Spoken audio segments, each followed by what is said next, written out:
Today, we're replacing the battery in an older Stanley 2986 wireless garage door keypad.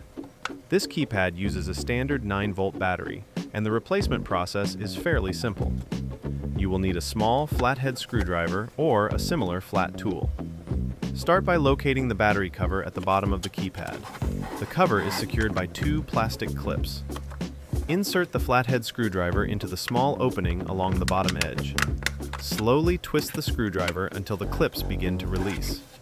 Use gentle pressure, especially with an older keypad, because the plastic may have become brittle over time. Once both clips are released, remove the battery cover. Inside the compartment, you will find the old 9-volt battery.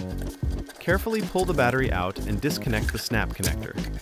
Hold the connector itself rather than pulling on the wires. Take your replacement 9-volt battery and attach it to the connector.